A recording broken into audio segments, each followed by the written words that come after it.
I trapped a monster in my garden shed.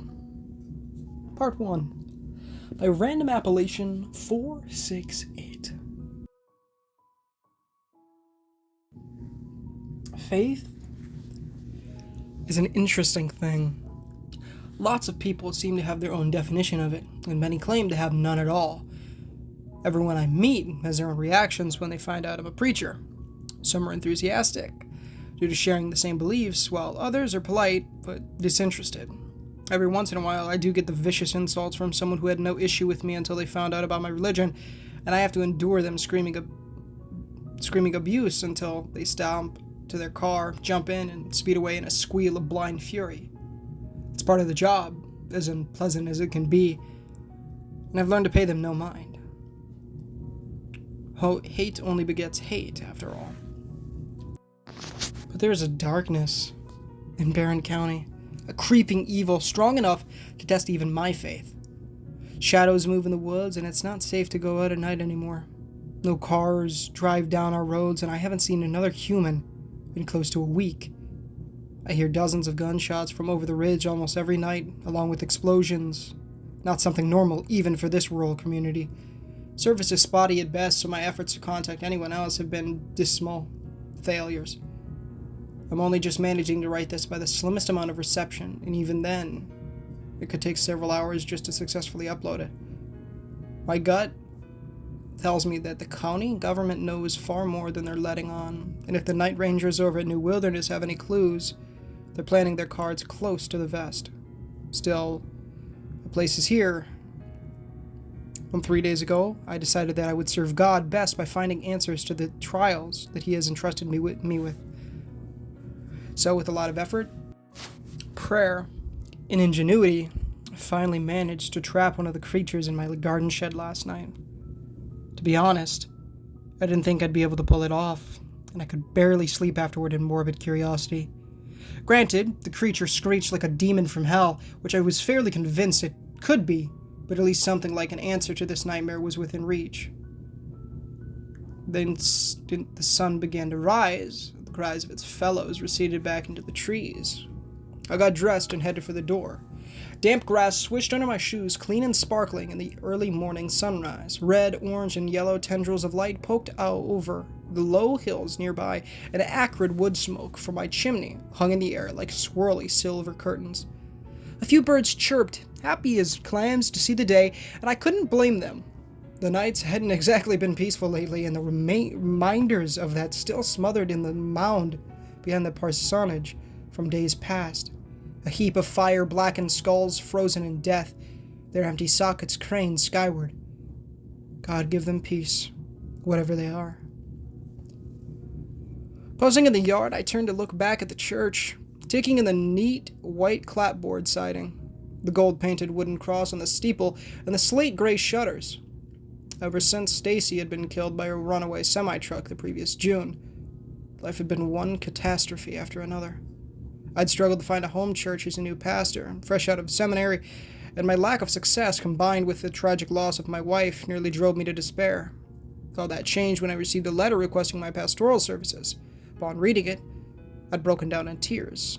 Even in my worst of doubts and sadness, God had provided.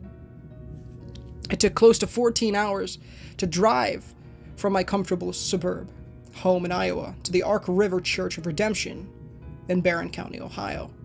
Just finding it cost me 3 hours of driving, as my GPS seemed to struggle to keep its coordinates straight, constantly trying to take me to Wisconsin instead. The screen kept glitching the closer I got, sometimes showing no path at all, while other times it displayed my route clear as day. Cell phone service dipped erratically, and even my car radio bore mostly static going across the border from Noble County into Barron. At last, I'd come to the little white chapel nestled in the rolling foothills of Appalachia. That would be my new home. No one had been there to greet me, but there was another envelope on the door with the key inside, and a letter explaining that the caretaker, whose name I never received, had to leave early for retirement in Florida. The parsonage, built onto the back of the church, came already stocked with food and water, along with a woodshed, filled to the rafters, as the place was still heated by a cast iron wood stove. With no fanfare whatsoever, Ark River was entrusted to me, my own slice of God's kingdom, perched atop a hill ringed with the old tombstones of past congregants, the grass mown flat, so that I could see all around with relative ease. That's how I first noticed them so easily. In the chill of the morning dew, I bent one elbow against the cold barrel of my grandfather's Winchester rifle that lay slung across my back. Thick leather work gloves covered both hands, and clear plastic safety glasses sat perched atop my nose, since I wasn't about to risk getting anything in my eyes when it counted. Crude armor fashioned from thick layers of last year's hunting magazines were taped around my arms and legs, like the cardboard night costume I'd worn to a school play as a kid. Still, I trembled under my protective gear and fought hard against the urge to turn and run back inside. I'd spend night after night shooting these things from the safety of the church's fortified windows, burning the corpses in heaps every morning with my dwindling stock of gasoline. If I ever wanted to be rid of them, I knew I'd have to confront these denizens of hell one-on-one eventually. With both gloved hands, I hefted the modified piece of PVC pipe I spent the last few hours making in the basement and took a deep breath. Here goes nothing. The shed door creaked and smacked off the side of the tiny, dilapidated building with lazy clamor. Unlike the parsonage, which needed small repairs here and there, I had yet to decide whether I wanted to bother with the old garden shed at the edge of the tree line. A sad little brown hovel. It leaned to one side with a single door leading in, and no windows to speak of. Stinking of rot and mildew, it had been empty since the day I had arrived, and I mostly ignored it, figuring it was full of termites. Thankfully, it seemed to be much stronger than I thought. From the inky shadows, a low, chittering gurgle rose in warning. A shape slunk forward, bent over on all fours, and a brace of fear rippled through me. Gosh, I'd forgotten how disturbing they looked up close.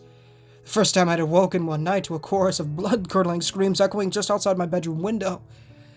I'd almost fainted in disbelief. I remembered how they wandered out of the moonlit tree line across a county road, aimlessly stumbled through the rows of gravestones, and screamed back and forth in arcane communication. It had taken me 3 long nights of stupid risks just to lure this one in here, and I gripped the skateboard-taped sections of the pole I'd fashioned for myself like an ancient Roman spear. It's just one. I can handle one. Clearing my throat, I held up my small Bible, the pole still in my other hand, and I summoned my best commanding voice. In the name of Jehovah God, I command you, demon, be gone. Seconds ticked by. Nothing. Not good. Again, I dug deep, prayed silently to God for his wisdom and provision, and raised the word high. Begone, servant of Satan, back to the pit from whence you came. Still, nothing. A part of me had suspected as much. I'm a devout man, not one to get too worked up over supposed reports of ghosts, cryptids, aliens, and the like. I have a fairly straightforward worldview when it comes to things science can't explain. If it's not natural to this world, it belongs to the spirit realm, plain and simple. All that is light belongs to God, and all that is darkness is from Lucifer, and thus is cursed. Yet this thing didn't respond to the name of God, and while a small part of me wondered if my faith was too weak, I decided that it was time for more earthly measures. Easy now. Falling back on my plan B, I held the loop, thick nylon rope out from the end of the pole and flexed my stiff calf muscles. Easy there. Let's just take this nice and slow, yeah? It was the same tone I would have used for a rabid dog. The words, more to give me some measure of calm and courage than to convince the grinning apparition that crouched in the musty shadows. They all did that. Made those wide, eerie smiles that stretched the painful flanks, with milk-white eyes that glowed in the haunting blue moonlight. However, they didn't seem all that coordinated, some collapsing as if too exhausted to go on, others wailing with hands on their heads, looking to the sky in some strange form of grief. It was pitiful to watch from the boarded-up windows of the parsonage, but I'd seen what they'd done to a random motorist when he'd foolishly stopped in the road the first night they'd appeared. There were still pieces of him rotting on the hood of his abandoned Jeep. Another low quark snapped me back to reality, and I blinked with a shiny-eyed fiend hunched just beyond the reach of the morning sunlight. She was small, though I guessed if she stood up straight, she would be maybe only a few inches shorter than myself, with torn muddy clothes, no shoes, and long matted hair, the color of moldy tree bark. Crusty black scratches ran all over her exposed skin, no doubt picked up in the forest, as most of them came from deep within the New Wilderness Wildlife Reserve, just on the other side of the ridge. Her fingernails were chipped and cracked, the spaces between her tummy squared teeth packed with rotting bits of viscera, and the blank white eyes stared at me with a strange animalistic focus. I licked my dried lips, muscles tense, ready to use the pine in my hand to keep her at bay the instant she tried to pounce. They could move fast when they wanted to, like the creatures didn't have the mental prohibitions to prevent bone-breaking jumps or tackles, hence their myriad of injuries. With how black their blood is, maybe infection isn't something these things are worried about. As if reading my anxious thoughts, she made the characteristic grin that her kind used to frighten their victims into paralysis, and terror surged through my blood.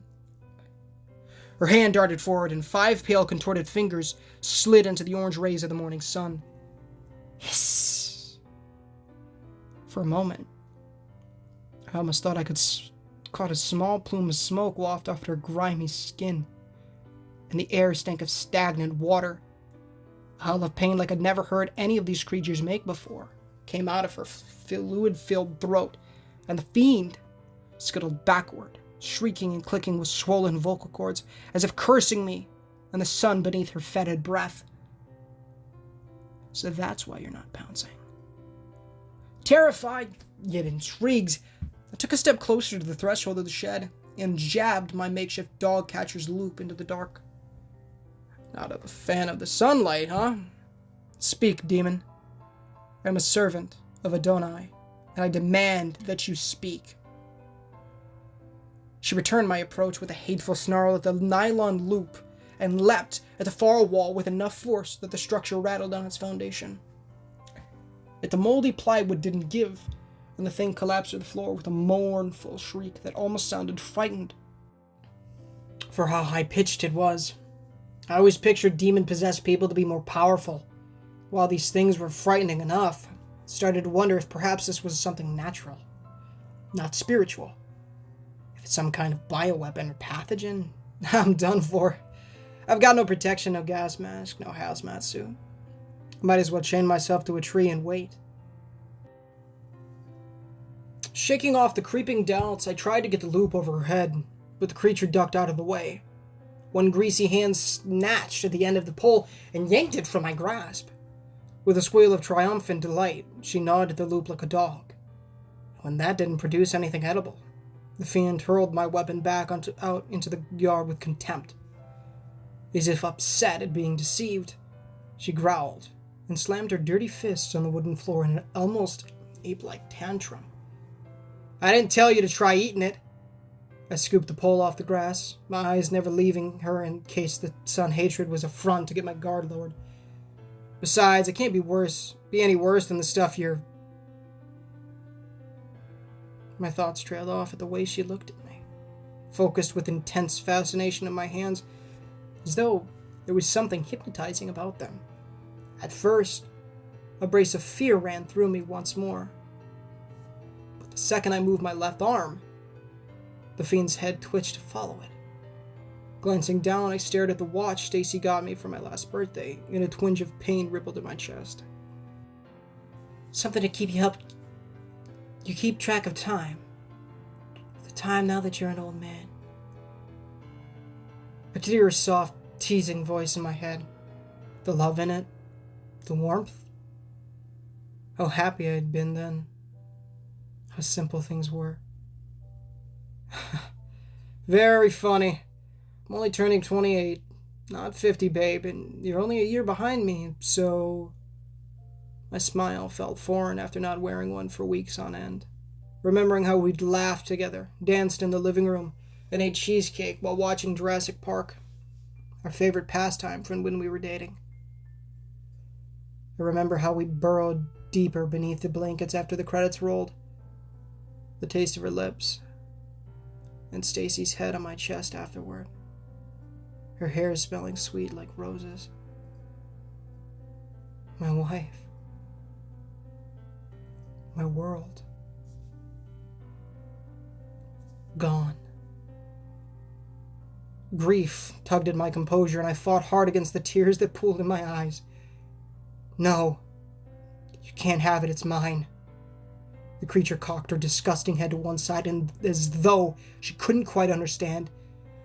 Too frustrated to be rational, I waved my arms like she was a plane, trying to land in an unsafe runway, and snarled back, "It's mine, not yours, no."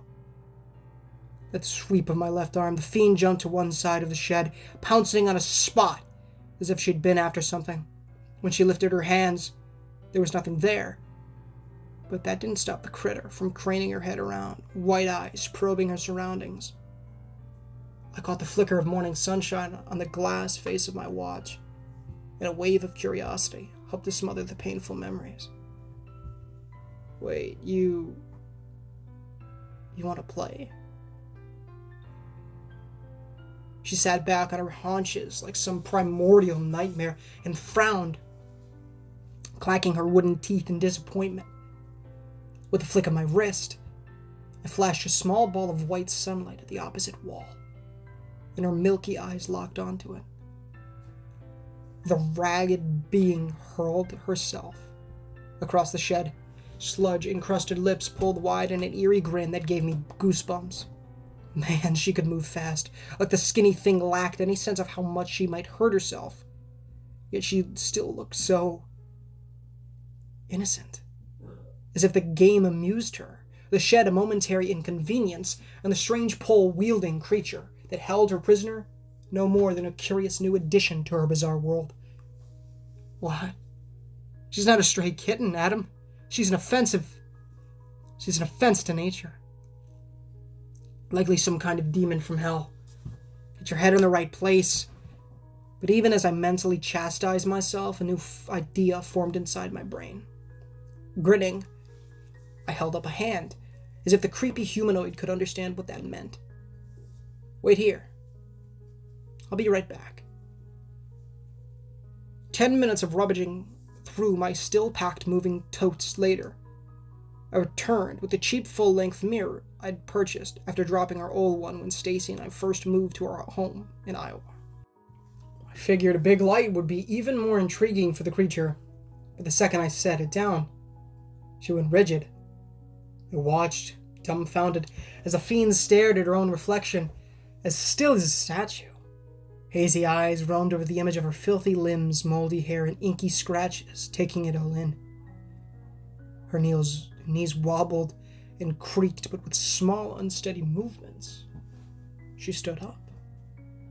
My jaw almost dropped, seeing her fully upright, poised like a normal human. The thing's eerie smile melted away, and her face fell into what looked like shock. It seemed as if something inside her had shifted, clicked. Like a broken bone moved back into place, and the primal antics from before vanished completely.